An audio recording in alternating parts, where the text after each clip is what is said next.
Estamos viviendo prácticamente las últimas horas de la octava de Pascua. Sí, la Pascua es una celebración tan importante que se celebra durante 8 días consecutivos como si se tratara del mismo día. De hecho, es la celebración más importante dentro de la iglesia. No, no es la Navidad, es la Pascua. Es una fiesta tan importante, pero tan importante, que sin ella nuestra fe no tendría ningún sentido. Y es que en la Pascua se celebra la resurrección de Cristo. En este video vamos a contestar 7 preguntas esenciales. Todo lo que tienes que saber sobre la resurrección de Cristo.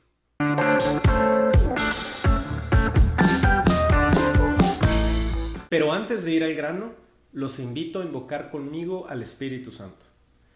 Ven, Espíritu Santo de Dios, tú que eres la diestra poderosa del Padre y tú que eres aquel quien inspiró a los evangelistas.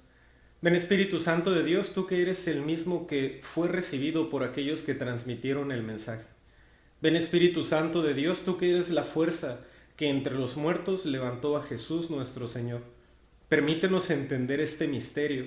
Permítenos entender que la resurrección de Cristo todavía en nuestros días se hace latente y sigue levantando muertos. Ven, Espíritu Santo de Dios, y penetra en nuestros corazones, penetra en nuestras mentes, penetra en la mente, en la casa, en la vida de todos aquellos que miran este video. Te pido que hagas de mí un profeta intrépido de la palabra de Dios y hagas de aquellos que escuchan estas palabras apóstoles que abran sus corazones para que la palabra de Dios sea vida en sus vidas. Amén. Pregunta número 1. ¿Qué cosa es la resurrección? Empecemos estableciendo lo que no es. Hablar de la resurrección de Cristo no es decir, es que Cristo no está muerto, Él vive porque su recuerdo habita en nosotros y en nuestros corazones. Él vive porque sus palabras han trascendido las generaciones. De hecho, eso sería una herejía.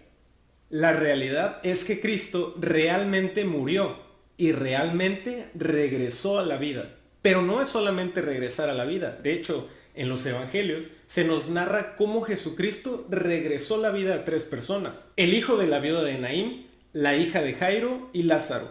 Si solo fuera el hecho de regresar de la muerte, la resurrección de Jesús no hubiera sido tan trascendente, porque Jesús ya había realizado ese milagro en otras personas. A esto se le llama revivificar, que es volver a darle vida a alguien que ya estaba muerto, que no la tenía. La resurrección de Cristo no es simplemente regresar de la muerte, sino que es un paso a través de la muerte, a una vida nueva en donde la muerte ya no tiene ningún poder sobre él. En otras palabras, él ya había trascendido la realidad física y material, ya no era corruptible, pero al mismo tiempo seguía siendo parte de esa realidad física, con todo y su cuerpo. Como dice el Catecismo de la Iglesia Católica en el numeral 1000, la resurrección es un hecho que trasciende por mucho nuestra inteligencia y nuestra imaginación. Solo puede ser entendida por medio de la fe.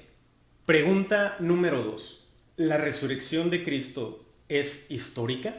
Haciendo referencia a San Juan Pablo II en Fides et Ratio, vamos a tratar de responder esta pregunta desde el ala de la fe y desde el ala de la razón, desde los dos flancos. Desde el ala de la fe, sí, claro que es histórica.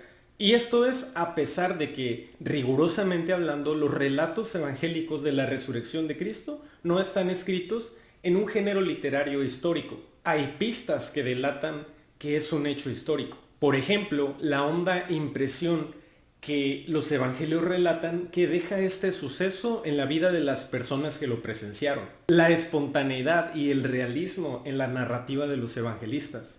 Los relatos denotan que los evangelistas trataron de ser lo más fieles posibles a los hechos que ellos recordaban o a los relatos que otras personas, que otros testigos les dieron de primera mano. De hecho, algo importante es que se nota que ellos no lograron reconocer de primeras a Jesús, sino que tuvieron que atravesar un proceso en el que poco a poco lo fueron descubriendo, en el que poco a poco Dios fue esclareciendo sus dudas hasta que se encontraron con la realidad de que Jesús había resucitado. Este hecho concuerda plenamente con nuestra doctrina. Nosotros creemos que la fe no es algo que brota de adentro, sino la fe es algo que nos viene dado por Dios. En este caso, Dios nos ha convencido plenamente de que Cristo había resucitado. Desde el ala de la razón y estrictamente hablando, la resurrección no es un hecho que nosotros podamos demostrar utilizando el método científico. Sin embargo, hay ciertos aspectos lógicos que apoyan el hecho de la historicidad de la resurrección de Cristo, y podría darte al menos 5. 1. No existe evidencia de que el cuerpo de Jesús haya sido encontrado. Nunca. 2. El historiador Flavio Josefo escribió literalmente que el testimonio de las mujeres no debía ser escuchado ni tomado en cuenta, debido a la propia naturaleza de ese sexo. Por lo tanto, el hecho de que los evangelistas han escogido a las mujeres como las primeras testigos de la resurrección de Cristo no tendría ningún sentido si fuera un hecho inventado, ya que hubieran escogido a otros testigos cuyo testimonio realmente valiera y no hubieran escogido a las mujeres. Esto indica que es algo que realmente ocurrió. 3. El anuncio de la tumba vacía fue un suceso público e incluso los primeros encuentros con Jesús resucitado se suscitaron poco tiempo después de su muerte, cuando todavía había mucha gente que tenía fresco en su pensamiento y que había sido testigo de la muerte de Jesús. Por lo tanto, si alguien hubiera querido o si todos hubieran querido, hubieran desmentido a los apóstoles y no hay evidencia histórica al respecto. 4. El cambio radical de las personas que tuvieron un encuentro con Jesús resucitado. Por ejemplo, Pablo pasó de ser un perseguidor de los cristianos, alguien que mataba a los seguidores de Cristo, a ser el evangelista de los gentiles, a ser aquel que llevó el evangelio a todos los pueblos. Era tan radical el cambio de ese encuentro con Jesús resucitado que la mayoría de sus discípulos vivieron vidas extraordinarias en el testimonio de Jesús vivo. Y no solo eso, sino que murieron de formas excepcionales. Andrés, Felipe, Pedro y Simón el Celote murieron crucificados. Santiago, Mateo y Judas Tadeo mueren decapitados. Santiago el menor murió apedreado. Bartolomé murió despellejado vivo. Tomás muere atravesado por una lanza. 5. En el contexto cultural judío, la idea de un Mesías resucitado era inconcebible. Es decir, ellos no podían estar simplemente influenciados por una esperanza religiosa. Sí, es verdad, los hebreos creían en la esperanza de la resurrección como el destino de todo el pueblo, pero no el hecho específico en una sola persona. Sí, es verdad, algunos podrían citar los textos de Isaías y Daniel en los versículos específicos donde ellos hablan de la resurrección corpórea. El problema es que estos textos están datados en el siglo II, por lo tanto, los testigos no podrían estar influenciados por estos textos. Tampoco pudieran estar influenciados por las culturas grecorromanas o orientales y sus relatos de dioses muertos y resucitados, como sucede con Isis y Osiris, con Adonis y Astarte o con Atis y Cibeles. Carece de sentido porque el relato de la resurrección de Cristo, todavía con testigos vivos y presenciales, surge en el corazón de Jerusalén, precisamente un pueblo que rechaza los mitos idolátricos y de otros dioses. Por lo tanto, y desde el ala de la razón, sí, la resurrección de Cristo es histórica. 3. ¿Por qué hay discordancias entre los relatos evangélicos de la resurrección? Por ejemplo, en la narrativa de la primera aparición de Cristo, en Mateo se sitúa a las mujeres alejándose ya del sepulcro y yendo después a dar noticia de la resurrección. Marcos es explícito en señalar que a la primer mujer que se le apareció fue a María Magdalena. Lucas ni siquiera menciona esta aparición y pasa directamente al relato de los discípulos de Emaús. Juan sigue más de cerca el relato de María Magdalena, incluso él nos cuenta algunos detalles específicos, como es el caso del jardín que rodeaba el sepulcro. Pero es que tenemos que recordar lo que nos dice la Constitución de Ibergun en su numeral 19. Los evangelistas escribieron estas cosas en primera persona desde su propia experiencia, o escribieron aquello que les habían transmitido testigos que habían estado ahí realmente. Lo escribieron, pero siempre tratando de ser lo más sinceros con su propia realidad. Otro punto importante es recordar que los evangelios se escribieron en diferentes momentos de la historia. Incluso algunos de ellos tienen decenas de años de diferencia al haber sido escritos. Primero se escribió el de Marcos, luego el de Mateo, luego el de Lucas y luego el de Juan. Además, estas diferencias se encuentran en otros relatos además de la resurrección. Y es simple y sencillamente por el hecho de que son personas diferentes las que están describiendo los hechos. Si bien los evangelios son todos inspirados por el Espíritu Santo, cada uno de los escritores tiene una personalidad diferente, cada uno de ellos viene de una cultura diferente, cada uno de ellos viene de una familia diferente, por lo cual cada uno de ellos probablemente tendría que narrar las cosas de manera diferente. Un ejemplo claro lo encontramos en el capítulo 22 del Evangelio de Lucas, y es cuando él empieza a narrar que Jesús empieza a sudar gotas de sangre. Este fenómeno en nuestros días es llamado hematohidrosis. Y algo curioso es que solo Lucas lo menciona. ¿Qué crees? Lucas era médico. Tiene mucho sentido que solo él mencione este suceso, ¿no? 4. ¿Por qué se aparece primero a las mujeres? En primer lugar, precisamente por el hecho de ser mujeres. Y es que recordemos, la mujer no tenía participación en la vida pública. Incluso la mujer tenía que cubrirse si quería simple y sencillamente salir a la calle. En ese sentido, la mujer representa a los despreciados y a los humillados. El estilo de Cristo sabemos que es precisamente enaltecer a los humillados. Por eso Cristo igualó a todos ante el Padre. Por lo tanto, las mujeres representan a los niños, a los enfermos, a los leprosos, a los extranjeros, a los pastores, a los pobres y a los paganos. Escogió a las mujeres para reivindicarlos a todos ellos, a todos los menospreciados. En segundo lugar, específicamente se le apareció a María Magdalena, que no solo era una mujer, sino que era una mujer pecadora. Y no solo era una mujer pecadora, sino que era una mujer sumamente pecadora. En los evangelios se narra cómo Jesús saca de ella 7 demonios. 7 es el número de la plenitud en la Biblia, es decir, María Magdalena tenía la plenitud del pecado, la plenitud del mal dentro de ella. Era una mujer totalmente echada a perder. La prioridad de Jesús no eran los que decían ser buenos, eran los echados a perder, eran los pecadores. Precisamente por nosotros es porque vino Jesús a este mundo. En María Magdalena, entonces,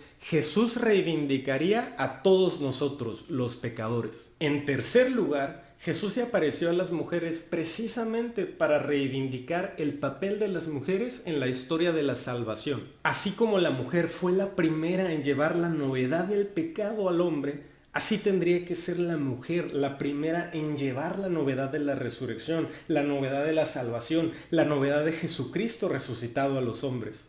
5. ¿Por qué Jesús resucitado se aparece a tan pocas personas?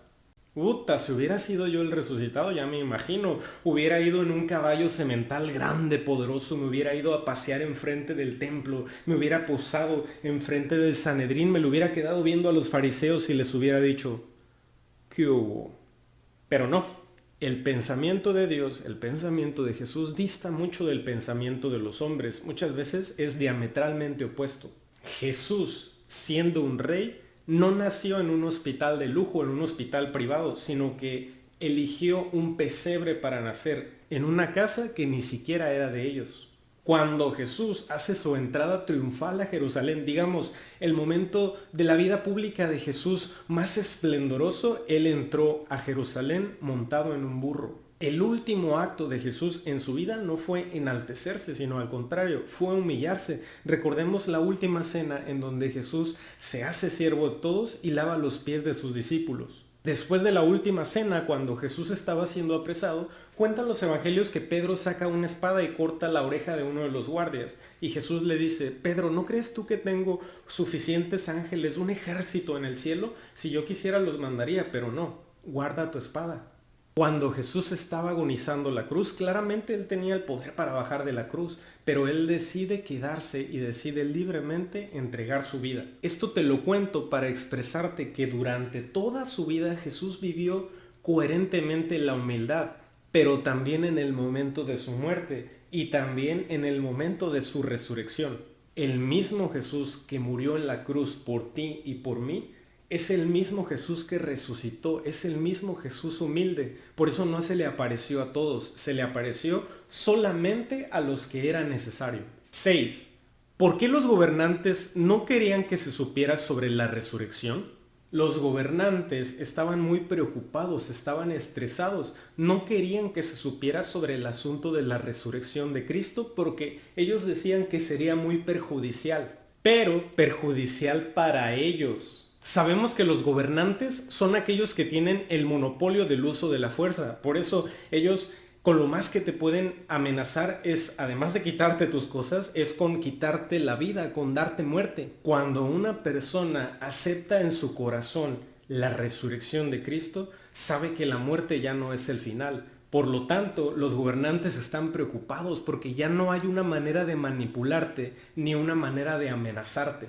Ni un Estado, ni un gobernante, ni un ladrón, ni un asesino, ni siquiera una pandemia, por más grande que ésta sea, nada hay que temer, porque el Dios que ha resucitado es mucho más grande y mucho más poderoso que cualquiera de ellas. Así que, ánimo.